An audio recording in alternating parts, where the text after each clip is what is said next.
Boa tarde. Gostaria de primeiro pedir desculpas por fazer a apresentação em português. Creio que o meu espanhol ia prejudicar mais do que o meu português.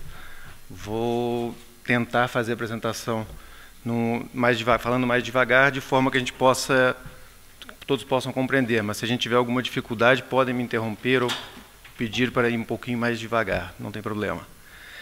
Agradeço o Maurício e a Luísa, especificamente, o convite, a oportunidade de estar aqui fazendo uma apresentação sobre o que foi a evolução da gestão de pavimento nas últimas 4 décadas no Brasil e posicionando com alguns estudos de caso o que a gente tem usado na gestão de pavimentos com HDM4 no Brasil. A agenda da apresentação é simples. Vamos falar de histórico do que aconteceu década a década no Brasil, desde a década de 80, passar por alguns estudos de caso. O Maurício falou em 15% de utilização do potencial da ferramenta. Usando 5% da ferramenta, a gente consegue muitos estudos de casos interessantes para a engenharia na área privada. E a ideia é mostrar esses 5%, já que os meus colegas brasileiros mostraram os estudos na área pública. E depois falar um pouquinho das tendências para o futuro na gestão de pavimento com o HDM no Brasil. Já se falou aqui, a gerência de pavimento no Brasil começou na década de 80, com a conclusão da pesquisa de custos rodoviários, uma pesquisa ampla, realizada com o apoio do Banco Mundial, e que deu origem a modelos associando custos de construção, manutenção e custos dos usuários. Foi a base para o HDM3, e dali nasceram esses modelos do HDM3, boa parte deles foi incorporado no HDM3, e ali a gente pode considerar que foi o marco como o início da gerência de pavimentos no Brasil. Os processos anteriores eram muito pontuais.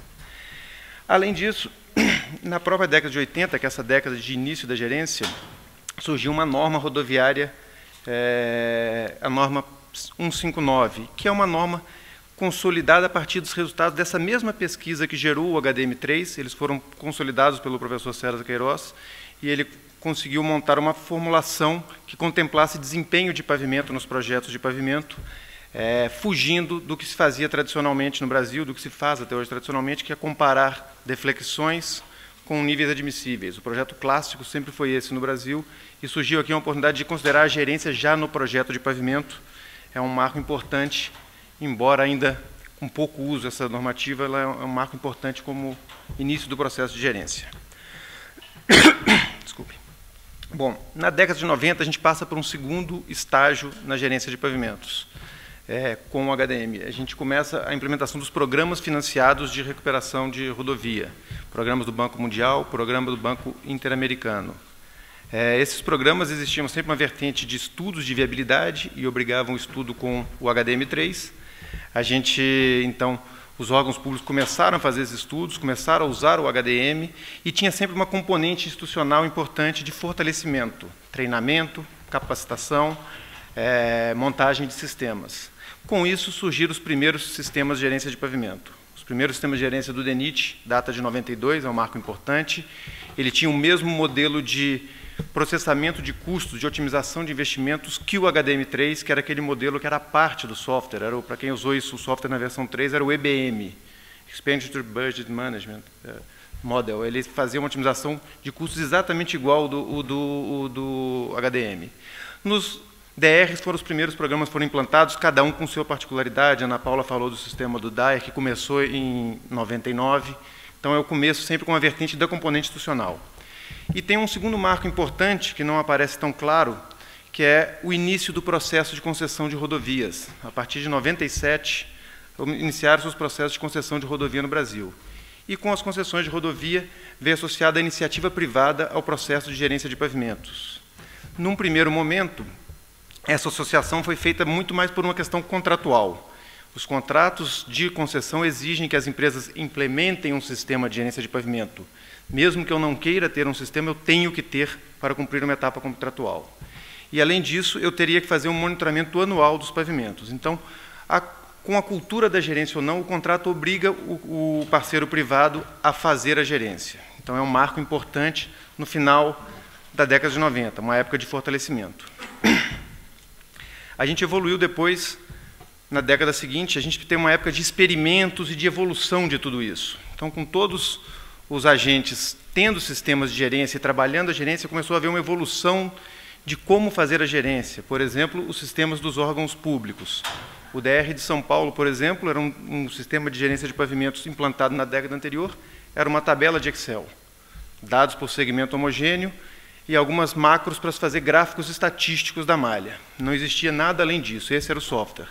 No meio da década de 2000, foi feito um software com um banco de dados poderoso, com a capacidade de armazenar muitos dados de avaliação de pavimento, levantamentos dos 16 mil quilômetros de malha, com uma sistemática de priorização, e aí foi uma mudança radical nesse software, em uma conversa com o HDM4, então já foi um software integrado ao HDM4. Todos os DRs passaram por isso, o DENIT também passou por uma evolução. Houveram os contratos tipo CREMA, contratos de desempenho, de longo prazo. Houveram também nas concessionárias evoluções importantes. Então, acho que a década de 2000 é uma década que marca essa mudança de posição e esse experimento, tentativas de fazer a gerência ser eficiente. Eu diria que, nas concessionárias, os SGPs foram as primeiras tentativas para cumprir contrato. Os monitoramentos de pavimentos anuais, que eram obrigações, eram um peso para a concessionária, passaram a ser uma informação importante, então se entendeu que monitorar o pavimento era um fato importante e se aculturou as empresas a levantarem a condição do pavimento. Hoje, contratos de concessão que não exigem monitoramento dos pavimentos, as empresas fazem esse monitoramento, fazem esse investimento, esse custo, assumem esse custo pelo ganho futuro que a gente vai ter. Então, foi um amadurecimento nisso tudo. E houve, inclusive, busca por soluções diferenciadas, foram buscando materiais novos, soluções novas de pavimentação. E essas pesquisas, essas buscas, geraram, inclusive, pesquisas com simuladores de tráfego, geraram, inclusive, pesquisas mesmos, bancadas pela iniciativa privada, sem suporte público e com bons resultados para quem estava pesquisando, buscando realmente solução de longo prazo. Então, foi uma época de muitos experimentos, nem todos bem-sucedidos, mas uma época que tentou-se um pouco de tudo no Brasil. Vou falar mais devagar, que já falaram que eu estou muito rápido. Aí entramos na década atual, e a gente preferiu... Pode continuar falando, se estiver rápido.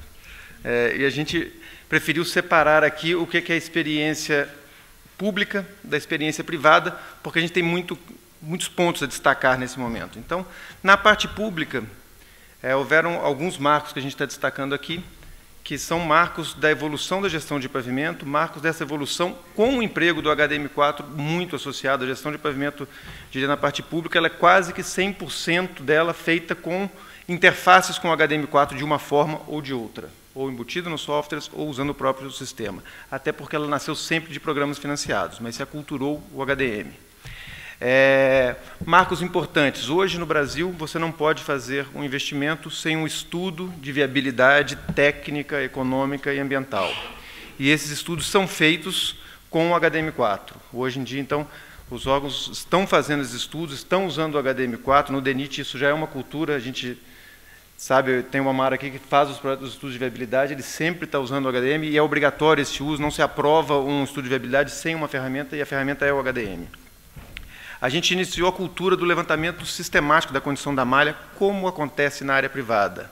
A Ana Paula mostrou que o DAIA faz a cada 2 anos, vai ter 8 anos de ciclo de levantamento. O DENIT, mesmo sem programas financiados, mesmo sem ter um investimento para isso, já tem feito nessa década inteira levantamento visual contínuo, avaliação de regularidade e deflexão, como o André mostrou mais cedo. Então, já há uma cultura que é da necessidade da informação para a gestão de pavimento, que acaba sendo sempre um caminho crítico, como gerir sem conhecer. Então, há uma mudança aqui. Houve um amadurecimento nos catálogos de solução. Os catálogos de soluções montados com o HDM, eles sempre foram montados para planejamento, com estudo de rede, no máximo um estudo de programa viário. E foram catálogos que, na década anterior, se tentou colocar como diretriz de projeto. E houve um insucesso nisso. Nos programas CREMA, a gente não conseguia fazer, como projetistas, um projeto de recuperação no pavimento, usando o catálogo, porque ele não era compatível com a norma de dimensionamento. Então, foram reformulados os catálogos de soluções do DENIT, e essa reformulação consistiu em conceber para o HDM uma solução que seja dimensionável pelas normas nacionais. Ao fazer isso, eu tenho um catálogo que foi validado com o HDM, com a viabilidade técnica e econômica no HDM, mas que, quando eu uso para fazer um projeto, eu tenho uma solução possível muito próxima desse catálogo e evito as divergências entre o que ocorreria se eu estivesse simplesmente aplicando um catálogo de planejamento para uma solução de projeto. Então, o catálogo ele é de planejamento, mas ele é mais aderente ao que eu vou chegar quando eu vou projetar. Então, houve uma evolução bem importante esse ponto aqui. Esse catálogo já está incorporado no DENIT, no Departamento de Transportes Federal, e é uma mudança que a gente entende como chave para trazer os resultados de projetos e obras parecidos com o que se deseja no planejamento e nos estudos de viabilidade com o HDM. Houve essa integração também, o DENIT também evoluiu no seu SGP, tem um SGP Web capaz de conversar com o HDM, então é uma solução que também já está implementada no governo federal.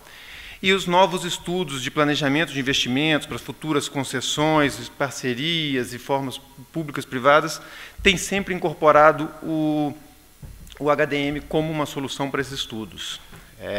Vale um fato, no Brasil praticamente ninguém usava o HDM, você cabia numa mão quem usava o HDM na década de 90, no começo da década de 90, não eram 5 pessoas.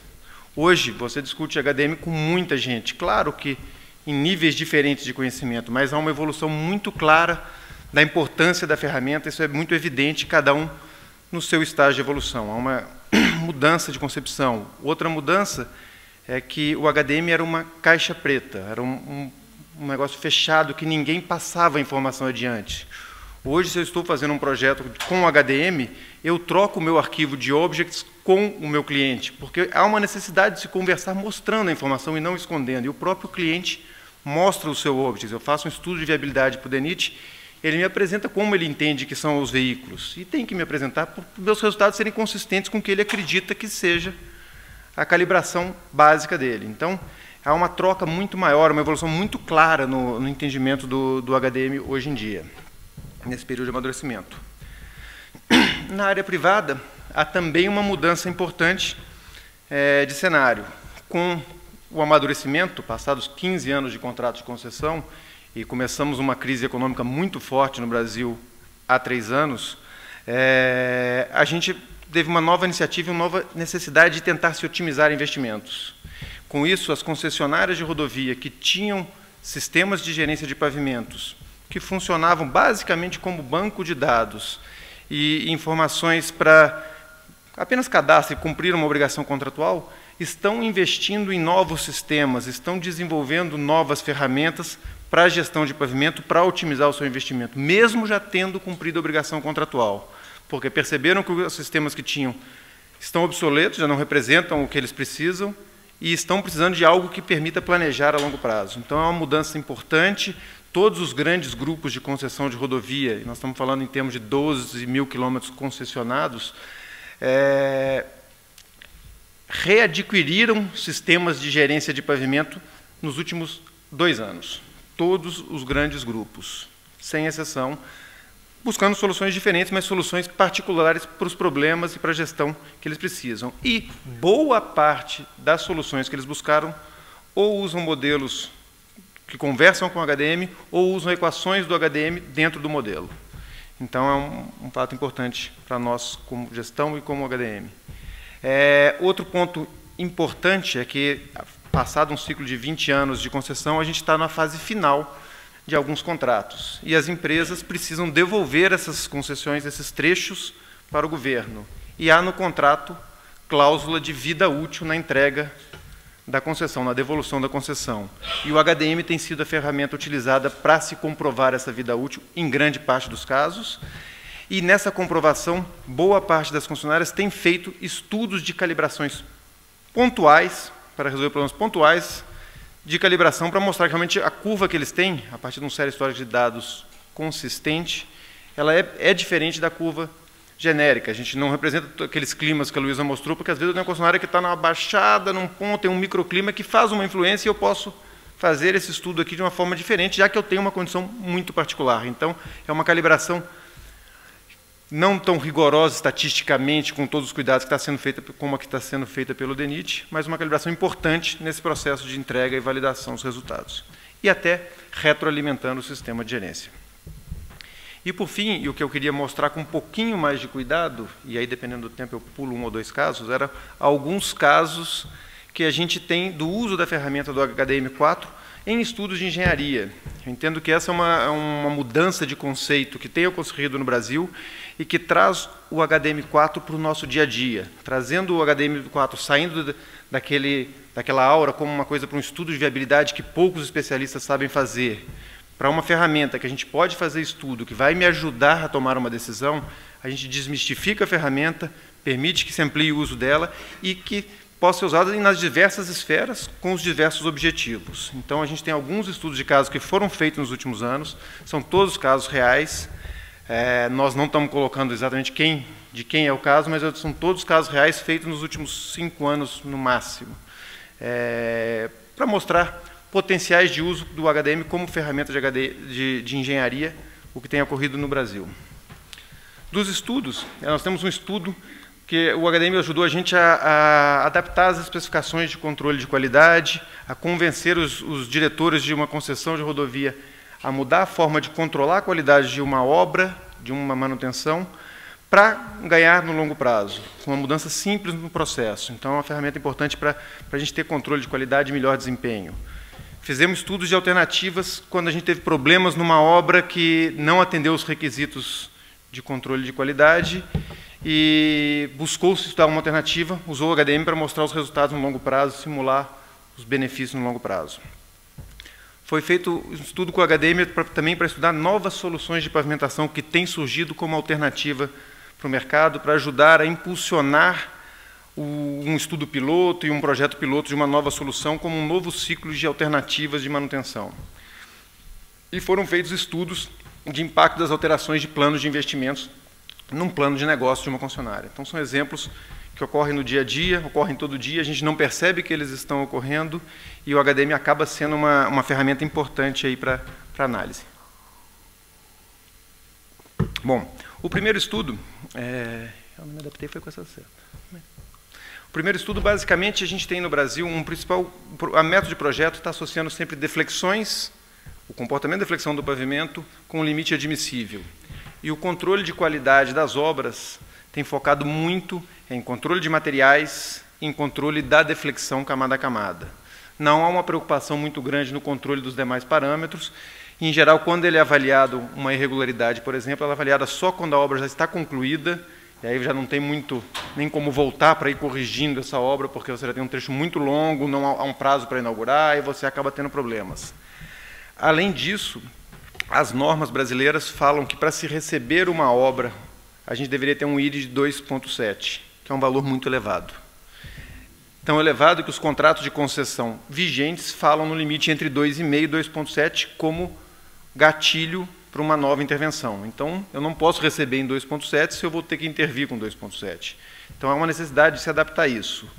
As empresas já perceberam isso e já tinham especificados 1,9, 2,1. Mas sempre o executor fala que é impossível chegar nesse valor e ninguém controla efetivamente esse parâmetro. O controle é feito com equipamentos rudimentares, equipamentos Merlin no máximo, equipamentos bem simplificados e com precisão e repetibilidade muito baixa.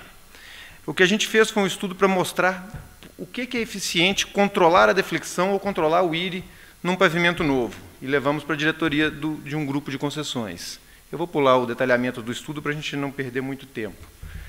Fizemos primeiro uma partida, 3 curvas, de um pavimento, num tráfego entre 1.500 e 3.000 veículos numa faixa de tráfego, caminhões numa faixa de tráfego. Nós simulamos esse pavimento tendo um IRI inicial de 1,9, que é como está especificado, e a minha deflexão oscilando 10% em relação ao limite que eu estou exigindo de controle, a minha vida útil praticamente não se altera. O meu limite de contrato é 2,7, a gente percebe que com 7 anos e meio eu teria que fazer um novo ciclo de obras. Se a deflexão mudar um pouquinho, eu vou fazer isso com 7 anos ou com 8 anos. Então, meus limites ele não é tão sensível à deflexão, ela estando num patamar controlável na questão da vida útil desse pavimento. Agora, se eu não controlar adequadamente a irregularidade, como é o que acontece hoje, eu posso ter um insucesso muito grande com relação a essa vida útil. Se a gente pegar a curva do meio, que é essa curva azul, essa curva azul, a gente percebe que a gente chega nos 7 anos e meio quando eu passo do IRI de de 1,9. Esses 7 anos e meio que a gente teve na curva anterior. Se eu tenho uma irregularidade 15% maior que aquela curva amarela, eu percebo que a gente vai ter uma vida de 3 anos. Ou seja, eu vou mais do que dobrar a quantidade de obras que eu tenho que fazer nesse trecho, porque eu não estou recebendo a obra como eu deveria. Então, é muito importante o controle de qualidade desse parâmetro. Eu não posso negligenciar esse parâmetro. Eu simplesmente controlo a deflexão e faço, não, o acabamento eu faço visualmente, isso não é possível. Então, isso mostrou claramente a importância disso, de se controlar a qualidade. E, com isso, convencemos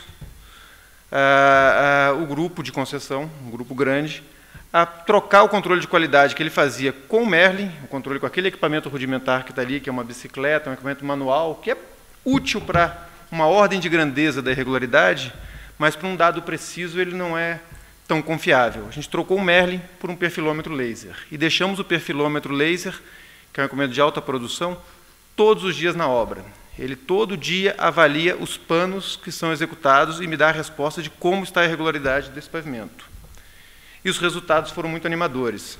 Se a gente pegar aqui o gráfico da esquerda, ele é a condição da obra antes da obra, como estava a irregularidade antes da obra, quando se trocou o equipamento de...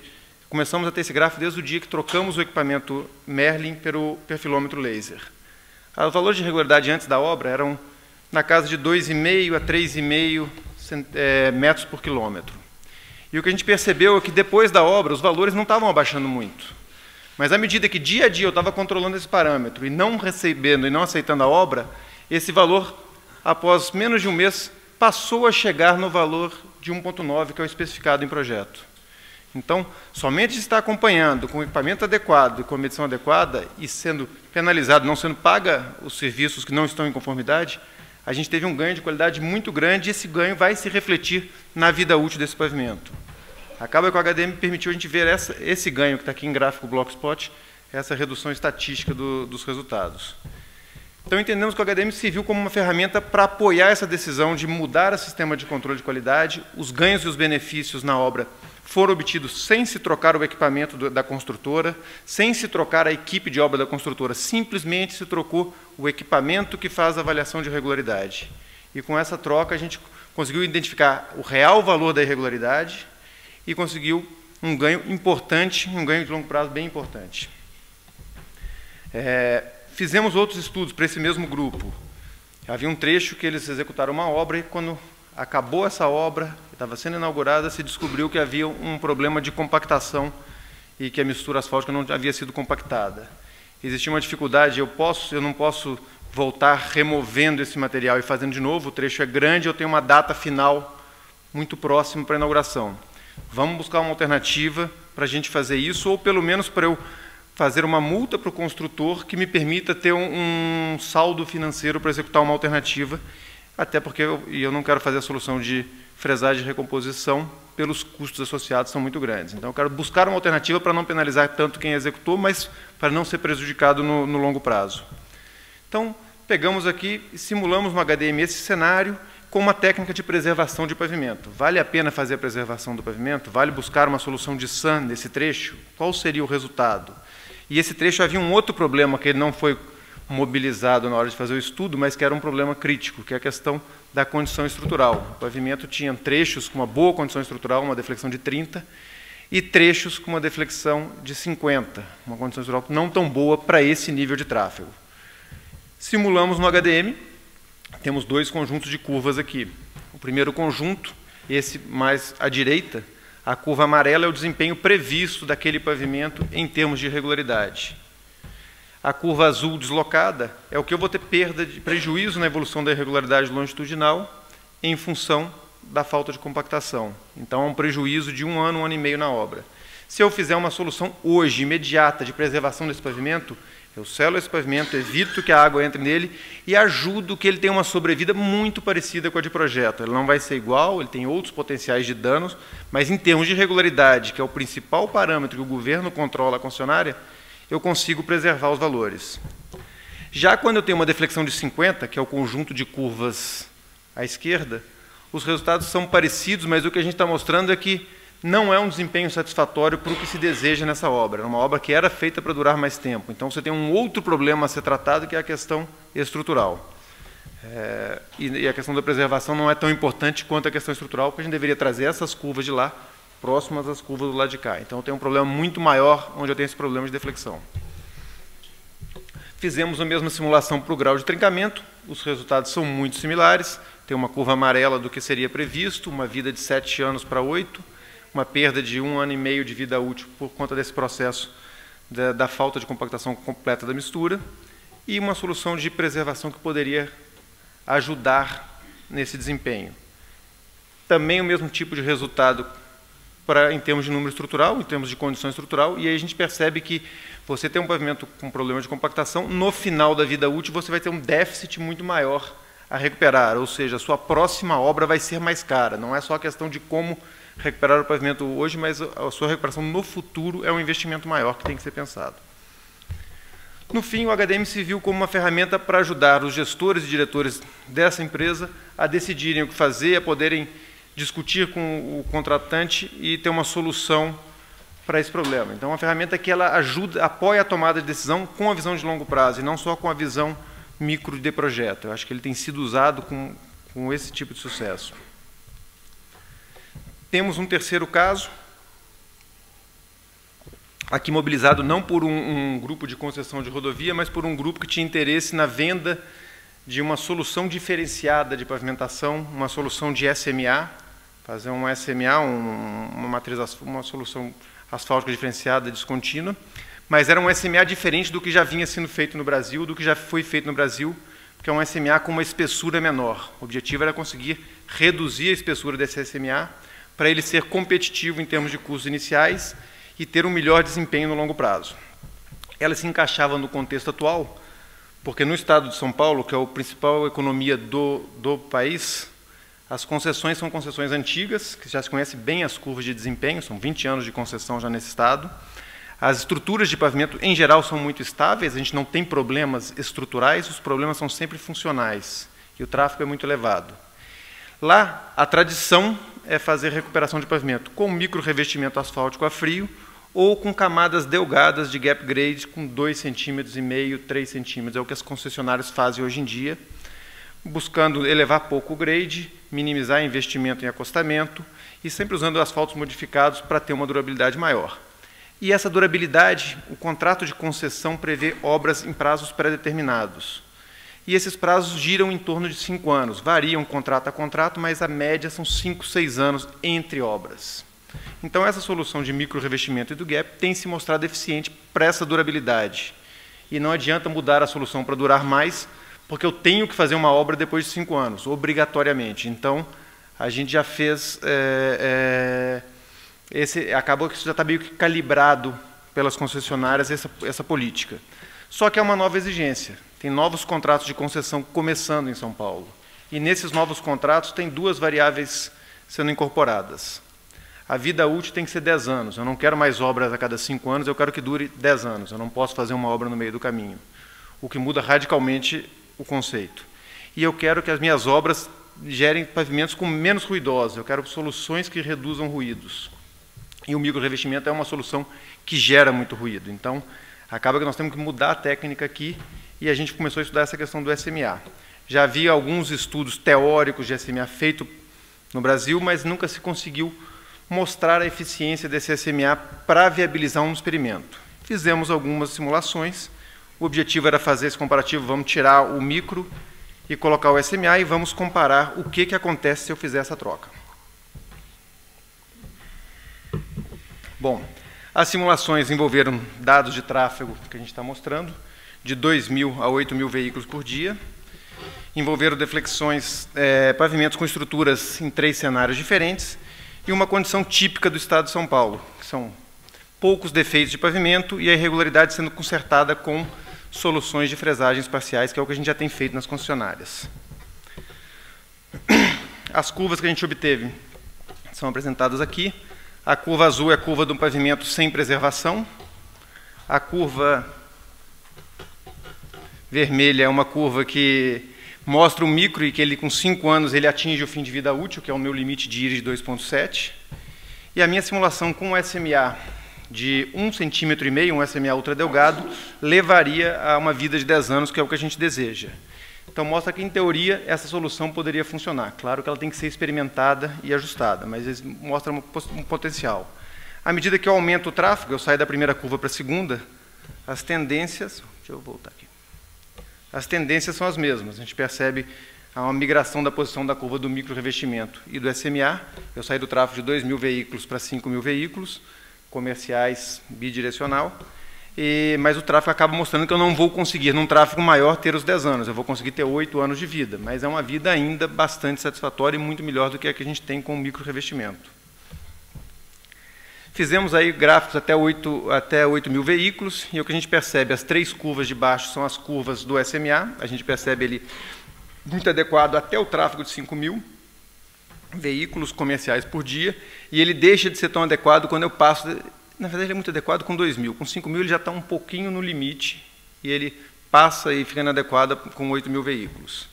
E o micro-revestimento não seria uma solução para esse novo cenário de investimentos, porque eu preciso de investimentos que durem 10 anos, preciso de manutenções que durem 10 anos. A gente percebeu também que o SMA ele é sensível à questão estrutural. Se eu tiver uma estrutura de pavimento inadequada, o SMA não vai durar, que é essa curva verde. Se eu tiver uma estrutura de pavimento adequada, que é a curva cinza, ele vai durar. Então, a gente também não adianta querer colocar essa solução ultradelgada como uma solução para todos os problemas. Ela é uma solução para um problema específico. Então, conseguimos mostrar em que cenário essa solução é aplicável. Tem gráficos também para a questão do trincamento.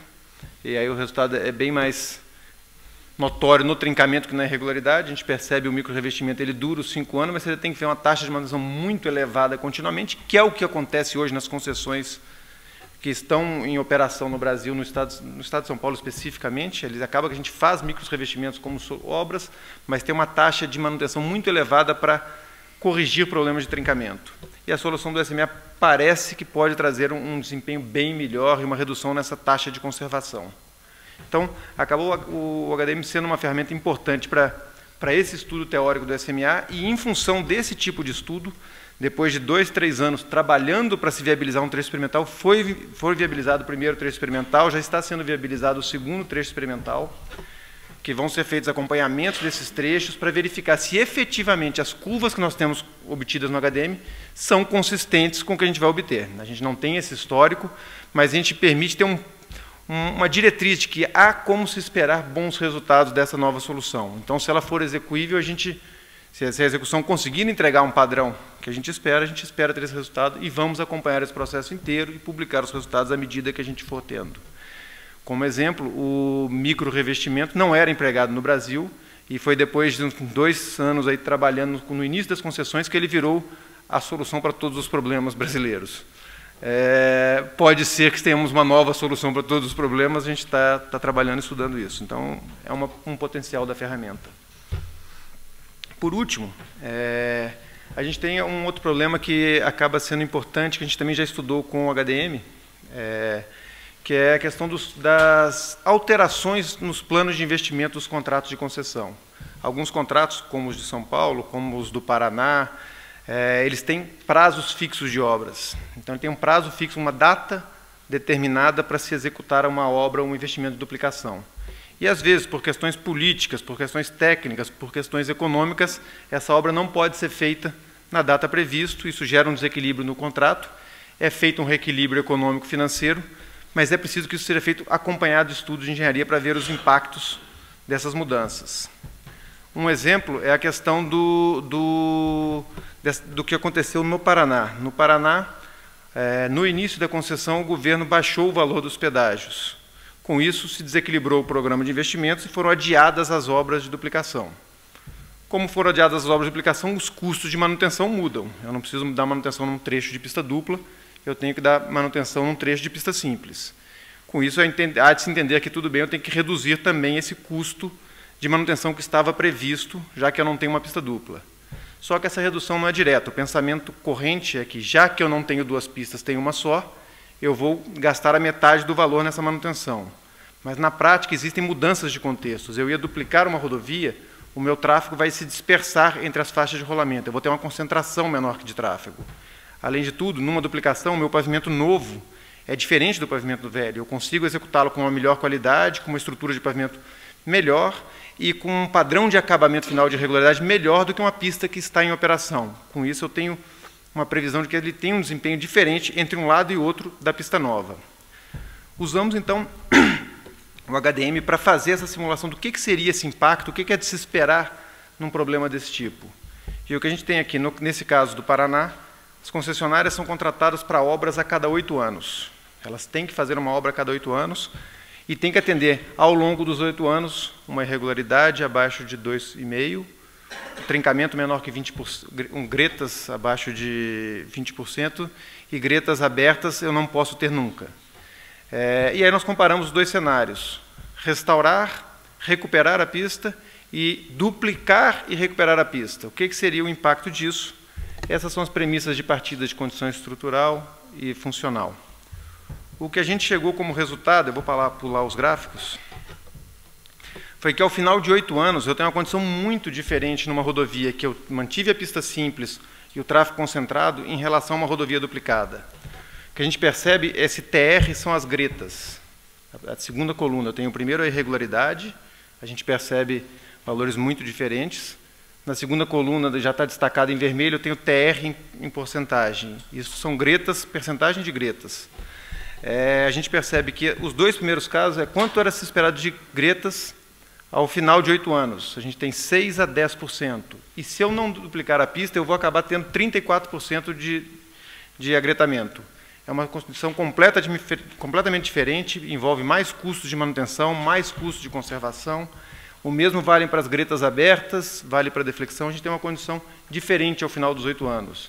Então, a gente não pode simplesmente trocar o investimento pela metade dele. Temos que calcular esse investimento adequadamente com os custos de conservação e manutenção, e o HDM nos ajuda a dar esse tipo de subsídio. A ideia era mostrar esses estudos de engenharia que a gente consegue fazer com o HDM, é usar um pouquinho só da ferramenta, mas com um potencial enorme de uso no dia a dia. Sempre temos problemas que o HDM4 pode nos ajudar a dar uma direção. Trazer um pouquinho a questão de planejamento para o dia a dia de projeto e de obras. O que a gente vê como tendência para frente no uso do HDM no Brasil na gestão de pavimento é ele continuar crescendo cada vez mais. Se a gente tinha 5 pessoas que mexiam com HDM na década de 90, hoje nós temos muitas pessoas que mexem, em graus diferentes, mas muitas pessoas que mexem e muito interesse nisso. Então, a gente tem uma questão que está crescendo esse uso da ferramenta, a ferramenta é flexível e as pessoas estão percebendo isso e estão interessadas em capacitações, não somente capacitações como fortalecimento institucional, mas entes privados também estão buscando capacitação, treinar a sua equipe, comprar o software, trabalhar com essa ferramenta realmente para o seu dia a dia. As curvas estão sendo calibradas, a gente tem uma mudança no processo de gestão como um todo. Eu acho que isso tudo é um fato muito importante que mostram a importância do HDM e um potencial de uso da ferramenta e que é muito interessante para nós, como engenheiros de pavimento no Brasil, termos essa ferramenta e podemos nos aperfeiçoar nela cada vez mais. Era isso que eu queria falar. Desculpem o português.